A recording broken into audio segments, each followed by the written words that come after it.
आपको यह समझना पड़ेगा कि दुनिया का सबसे बड़ा गुंडा है कौन।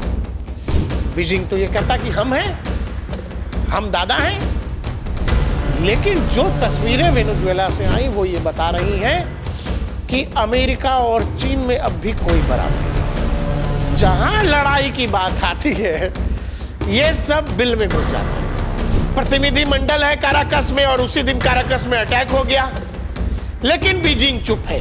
बीजिंग जब चुप है तो बीजिंग शेर कैसे बनेगा? इसीलिए तो कागजी शेर है। अगर डोनाल्ड ट्रंप अपने मंसूबों में कामयाब हो जाते हैं तो जितनी बड़ी चीन की इकॉनमी है उतना तो डोनाल्ड ट्रंप ने तेल कब्जा लिया है, तेल।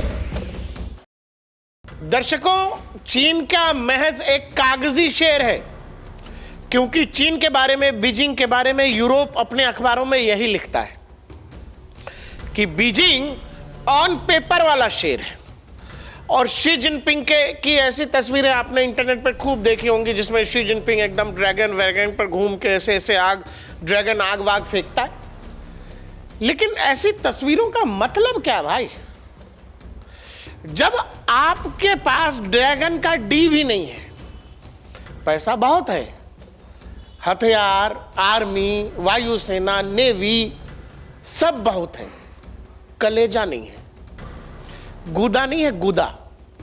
जो गूदा डोनाल्ड ट्रंप अमेरिका में है, इसीलिए अमेरिका सुपर पावर है दोस्त। शी जिनपिंग का सपना यह है, बीजिंग का सपना यह है कि वो व्हाइट हाउस को क्रॉस कर जाएंगे, सरपास कर जाएंगे और उसके आगे जाकर खड़े होंगे। वो उनकी मंशा यह है कि वो सीधे बीजिंग व्हाइट हाउस को चुनौती दे, वॉशिंगटन को चुनौती दे। लेकिन जो कुछ वेनेजुएला में हुआ उसने ये बताया कि आज के दौर में जिसके पास पैसा है, जिसके पास ताकत है, और जो कहते हैं इंग्लिश में जी वो कि भाई ब्रूट पावर शो, जिसको वो जो पावर शो अमेरिका ने वेनेजुएला में दिखाया है, वो पावर शो किस लिए था? वो तो ठीक है कि बहुत सारा ऑयल है, ऑयल पर कब्जे की कहानी है, वो सब है एक पक्ष, लेकिन एक दूसरा पक्ष ये है कि दुनिया में डोनाल्ड ट्रंप, अमेरिका ने जिस तरह से मादुरो की परेड कराई जा रही है, बताइए, ये एक राष्ट्राध्यक्ष की तस्वीर है। कोई आतंकवादी नहीं है, कोई क्रिमिनल नहीं है, कोई अपराधी नहीं है, कोई मर्डरर नहीं है, और एक राष्ट्राध्यक्ष है भाई, चुना हुआ राष्ट्रपति है। उस देश के राष्ट्राध्यक्ष को उसके बेडरूम से घसीट के ले जाना, अपने देश में पिछले 24 घंटों में अलग अलग मादुरो की तस्वीर आ गई है। तब आपको यह समझना पड़ेगा कि दुनिया का सबसे बड़ा गुंडा है कौन। बीजिंग तो यह कहता कि हम हैं, हम दादा हैं, लेकिन जो तस्वीरें वेनेजुएला से आई वो ये बता रही हैं कि अमेरिका और चीन में अब भी कोई बराबरी नहीं है। शी जिनपिंग को क्या ऐसे ही कागज का शेर ही बने रहना है, या फिर वो जो गैंग्स ऑफ वसेपुर में डायलॉग है, तेरा खून कब खौलेगा रे फैजल, यहां पर बाप मर गया, दादा मर गया, सब मरे जा रहा है, फैजल मार के सोया हुआ है। ये जो शी जिनपिंग है और ये जो पीएलए है, इसका खून कब खौलेगा? क्योंकि अमेरिका जो कर रहा है वो सब में कहीं ना कहीं चीन के लिए मैसेजिंग है। कहते हैं आज के दौर की लड़ाई अमेरिका और बीजिंग के बीच है, लेकिन अगर अमेरिका और बीजिंग के बीच है तो जहां जहां पैसा देके ठगने वाली बात हो उसमें बीजिंग आगे है। यूरोप से लेके अफ्रीका के देशों में, एशिया के देशों में पैसा दे दे के ब्याज खाता है बीजिंग। जमीन ले लेगा, रोड ले लेगा, हाईवे ले लेगा, पोर्ट ले लेगा, ये सब ठीक है, लेकिन जहां लड़ाई की बात आती है ये सब बिल में घुस जाते हैं।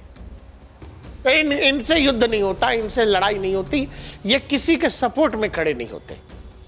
ये आपको जो हथियार देंगे, हथियार भी इसीलिए देते हैं कि कहीं टेस्ट हो जाए, वो चल गया तो चांद तक, नहीं तो शाम तक वाली बात है। चीन के माल का यही हिसाब है। चीन ने HQ-9 देकर रखा था इसको भी, वेनेजुएला को भी। हेलीकॉप्टर आ गया, लड़ाकू विमान आ गया, सब लोग आ गए, HQ-9 डिटेक्ट ही नहीं कर पाया। हुआ क्या? उनके पास बताया जा रहा है कि रूस का S-300 भी था। यानी अमेरिकी आर्मी ने चीन के जो भी इक्विपमेंट्स वेनेजुएला के पास थे उन डिफेंस इक्विपमेंट्स को कॉम्प्रोमाइज कर दिया। और फिर क्या हुआ? ये सब तो हुआ सो हुआ, मादुरो उस दिन उठाए गए यानी वेनेजुएला के राष्ट्रपति को ट्रंप ने उस दिन उठवाया जिस दिन बीजिंग का हाई लेवल एकदम प्रतिनिधि मंडल जो है वेनेजुएला आया हुआ था। किस लिए आया हुआ था? ये सब तेल ही खरीदने आए हुए थे, तेल खरीदने आए थे। वेनेजुएला की इकोनॉमी का इकलौता साधन तेल है। अब तक आप जान गए होंगे कि सबसे ज्यादा दुनिया में तेल वेनेजुएला के पास ही है। लेकिन माल है आपके पास, लेकिन मार्केट पर कब्जा किसका है? अमेरिकियों का है। मार्केट डिसाइड कौन करता है? अमेरिकी करते हैं। बिजनेस होता किस में है? डॉलर में है। अमेरिका की सैंक्शन की वजह से वेनेजुएला कभी ढंग से अपनी तेल की दुकान सजा ही नहीं सका। तेल है, बेच नहीं पा रहे हैं। चीन ने कहा कि हम मदद करेंगे तुम्हारी। चीन जिस जिस को कहता है मदद करेंगे तुम्हारी, वो लोग बहुत बुरा मार खाते हैं। पाकिस्तान को कहा कि तुम हमारा बम लो, बारूद लो, चलो चलाओ। ऑपरेशन सिंदूर में दुनिया ने देखा चीनी इक्विपमेंट्स का क्या हुआ। चीन वेनेजुएला के चक्कर में पड़ा हुआ था। वेनेजुएला सबसे ज्यादा तेल चीन को ही बेचा करता था। जो वेनेजुएला बेच रहा था उसका सबसे बड़ा हिस्सा चीन खरीद रहा था। लेकिन देखिए, बीजिंग तब भी चुप है। प्रतिनिधि मंडल है काराकस में और उसी दिन काराकस में अटैक हो गया, लेकिन बीजिंग चुप है। अब आखिर बीजिंग जब चुप है तो बीजिंग शेर कैसे बनेगा? इसीलिए तो कागजी शेर है। यहां देखिए जो दुनिया के अखबार लिख रहे हैं, Venezuela crisis is China facing a oil supply crunch after Maduro capture, US oil refiners win, Chinese rivals lose in Trump Venezuela strike, China urge US to stop toppling Venezuela government, release Maduro, blow to China from Venezuela oil loss is by hot at sea। मतलब यह है कि Venezuela में चीन जितना interest ले रहा था, भाई जब तुमको तेल खरीदना है, तेल का बिजनेस करना है, तुमको लग रहा था कि वेनेजुएला एक असेट है, तो उसको बचाना तो चाहिए था, अमेरिका से लड़ना चाहिए था। तुम अमेरिका से लड़े नहीं, तुम्हारा प्रतिनिधि मंडल वहां बैठा हुआ और अमेरिका ने हिम्मत कर ली घुस के मारने की, तो बड़ी बात है। अब ये कागजी शेर क्यों है ये समझिए। जितना वेनेजुएला में जो तेल है वो दुनिया का सबसे ज्यादा, जैसे हमने बताया 302 बिलियन गैलन के आसपास, माफ करिए बैरल के आसपास है। ये दुनिया में सबसे बड़ा तेल भंडार है वेनेजुएला के पास। लेकिन जैसा मैंने बोला कि इनको बेचने ही नहीं दिया गया, तमाम तरह के सैंक्शन है। ये तेल कितना है जानते हैं? चीन की इकोनॉमी कितनी है? चीन की इकोनॉमी है जी 19 ट्रिलियन डॉलर की। ये तेल की कीमत है 17 ट्रिलियन डॉलर। अगर डोनाल्ड ट्रंप अपने मंसूबों में कामयाब हो जाते हैं तो जितनी बड़ी चीन की इकोनॉमी है उतना तो डोनाल्ड ट्रंप ने तेल कब्जा लिया है। तेल आपको यूएस को पीछे करना है। डोनाल्ड ट्रंप और वॉशिंगटन का प्लान अगर कामयाब रह गया तो दुनिया के सबसे बड़े तेल भंडार पर अमेरिकी कंपनियों का कब्जा होगा। मतलब सीधे की सीधे चीन की जितनी इकोनॉमी है उतना बड़ा तेल भंडार अमेरिका के पास होगा। आपको अमेरिका से कंपीट करना है, लेकिन आप पैसा तो ब्याज पर दे रहे हैं, सब कुछ दे रहे हैं, धन दे रहे हैं, लेकिन जहां लड़ाई की बात होती है, विवाद का बात होता है, आप घुस जाते हैं, आप छिप जाते हैं। आपको लगता है नहीं नहीं हम नहीं पड़ेंगे। पूरा का पूरा यूरोप और अमेरिका खुलकर यूक्रेन के साथ खड़े हैं, लेकिन चीन की हिम्मत नहीं है खुलकर रशिया के साथ आ जाए, संभव ही नहीं है। यूरोप हथियार दे रहा है, सब दे रहा है, चीन क्या दे रहा है दुनिया को नहीं पता, पीछे से कर रहे हैं, पैसा दे रहे हैं, लेकिन हथियार तो रूसियों को क्या देंगे। खुद रूसी हथियार का रिवर्स इंजीनियरिंग करके इन लोगों का जीवन चल रहा है। लेकिन सवाल यह है कि जब आप सुपर पावर बन रहे हैं या बनना चाहते हैं तो आप विवाद से नहीं बच सकते। आपको दुनिया के वो वाली बात की जहां मैटर बड़े होते हैं मोदी जी खड़े होते हैं, ऐसा होना पड़ेगा आपको। ऐसा नहीं कि मैटर बड़ा है जिनपिंग भाई भाग गए। जिनपिंग भाई आपको इलेक्शन लेना पड़ेगा। आप बताओ, यूनाइटेड स्टेट्स यहां पर है, ये यहां से आके 4500 किलोमीटर वेनेजुएला में उसके राष्ट्राध्यक्ष को उसके बेडरूम से उसके पत्नी सहित उठा करके अमेरिका लेके चला जाता है। सबसे ज्यादा तेल खरीदने वाला यहां पर चाइना है। चाइना को बोलने में 24 घंटे लग जाते हैं और अब कह रहे हैं कि हम इनका तेल भी लेंगे, तेल भी कब जाएंगे। ट्रंप कह रहे हैं कि अब वेनेजुएला हम चलाएंगे। चीन क्या कर रहा है?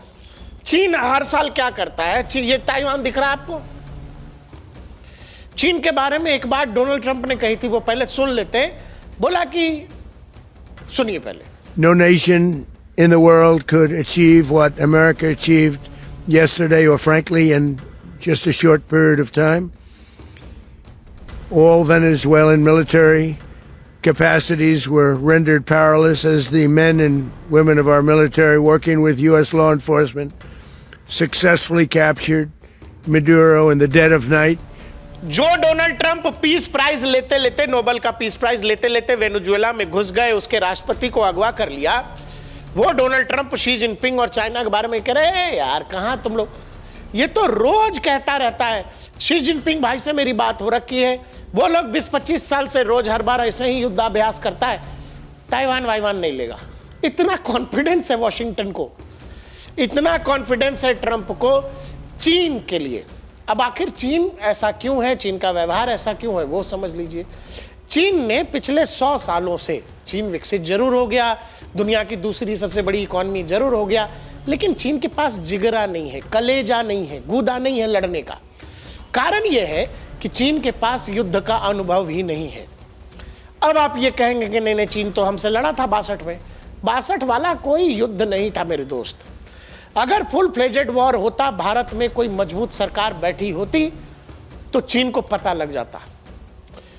इसीलिए 1962 को वॉर के रूप में ना समझकर चीन के लिहाज से देखें तो चीन ने कभी कोई वॉर लड़ा ही नहीं। इसको आप छोटे से वाक्य से समझिए। गलवान में जो कुछ हुआ वो मैन टू मैन बैटल था, हैंड टू हैंड बैटल था, जिसमें हथियारों का कोई लेना देना नहीं था। बिहार रेजिमेंट और सिख रेजिमेंट के लोगों ने मिलकर के वहां गेम बजा दिया और 40 से ज्यादा चीनी जवान वहां पर बताए गए, मारे गए। ये इसलिए बता रहा हूं कि ये जो धुकधुकी है लड़ने से पहले की, चीन घबराता है लड़ने में। चीन को लगता है कि लंबा युद्ध हो जाएगा, जो इकोनॉमिक ग्रोथ है वो रुक जाएगा, जो बड़ी मुश्किल से हासिल किया, सोचना ठीक है। लेकिन फिर ये जो चिंदी चोरी करते हो, चिंदी चोरी के 2 कदम चले, नहीं कोई देख रहा, फिर 2 कदम चले, फिर नहीं देखा किसी ने, फिर 2 कदम चले, किसी ने टोका, हाँ भाई साहब, तो नहीं नहीं ठीक है, अब हमारी बाउंड्री यहां से। ये वाली चिंदी चोरी भी मत करो आप। या तो फिर अमेरिका जैसे हो जाओ, खुला गया वेनेजुएला में उठा गया। तुमसे ताइवान एक द्वीप है भाई, हो नहीं रहा है, करके खत्म करो। रोज जा करके हर साल उसके आस पड़ोस में जा करके ये लोग प्रैक्टिस करते हैं। लोग मजाक उड़ा रहे हैं बीजिंग का, शी जिनपिंग का, कि भाई आप इतने बड़े देश हो, इतनी बड़ी सेना, इतनी बड़ी इकोनॉमी, आप हर साल जा करके यहाँ के चारों तरफ प्रैक्टिस करते हो और प्रैक्टिस करने के बाद फिर अगले साल प्रैक्टिस करने चले आते हो। अरे फाइनल मैच कब खेलोगे? फाइनल कब खेलोगे भाई? इधर का फाइनल करो तो भारत भी सोचे थोड़ा पीओके पे फाइनल करें। ये देखिए लोग इस तरह के मीम शेयर कर रहे हैं। US invades Venezuela, China so रहा है। अभी इन्वेडिंग होनी है कहां पर? ईरान में। हो सकता है इजराइल तो कह ही रहा है कि खामनेई को उठा लेंगे। कौन सो रहा है? चाइना। ईरान हो, वेनेजुएला हो, किसके अलाई हैं ये? चाइना के बड़े अलाई हैं। अलाई ही नहीं, चाइना इनसे तेल भी दबा के खरीदता है और उन पर जब अटैक होगा तो चाइना क्या करेगा? चाइना सोएगा। इसीलिए लोग शी जिनपिंग और बीजिंग का मजाक उड़ा रहे हैं कि अगर आपको गुंडाई करनी है तो गुंडाई या तो उस तरीके से करिए डोनाल्ड ट्रंप जैसा कर रहे हो। और डोनाल्ड ट्रंप ने जो किया है वो शी जिनपिंग और बीजिंग के लिए एक मौके जैसा है कि लंबे समय से जो चाइना चाह रहा है कि भाई ताइवान को एनेक्स करना चाइना में, तो इससे बढ़िया मौका तो है नहीं। जब कुछ नहीं बताया डोनाल्ड ट्रंप ने दुनिया को वेनेजुएला जाने से पहले और एक राष्ट्राध्यक्ष को एक अपराधी की तरह अपने यहाँ घुमा रहा है, तो फिर चीन को भी किसी से पूछने समझने की क्या जरूरत है? चीन भी कर सकता है। लेकिन सवाल फिर वही आ जाती है कि क्या चीन में गुदा है? क्या चीन में उतनी ताकत है? क्या चीन में लड़ने का मादा है? क्योंकि चीन को अगर ताइवान की सेना और ताइवान का इक्विपमेंट और उसकी डिफेंस फोर्सेस चीन को हैरान और घबराहट में डाल रही हैं, तो फिर चीन को यह सोचना पड़ेगा कि वो लंबे समय तक सूदखोर बनिया ही बना रह सकता है, इससे ज्यादा कुछ नहीं। अपने में लड़ने की ताकत हो तो सबसे पहले तो ताइवान पर दुनिया में डंके की चोट पर कब्जा करिए। जब ये कब्जे का ही खेल शुरू हुआ है कि ताकतवर कमजोर को दबाएगा, तो फिर आप तो सालों से कह रहे हैं, जो कह रहे हैं वो करके दिखाइए। क्योंकि डोनाल्ड ट्रंप तो जो नहीं कह रहे थे वो जा करके वेनेजुएला में कर दिया है। सवाल है कि शी जिनपिंग और बीजिंग वॉशिंगटन को जवाब देंगे या नहीं, इसी पर अब दुनिया की नजर है। देखते रहिए DNP इंडिया, हर खबर भरोसे के साथ।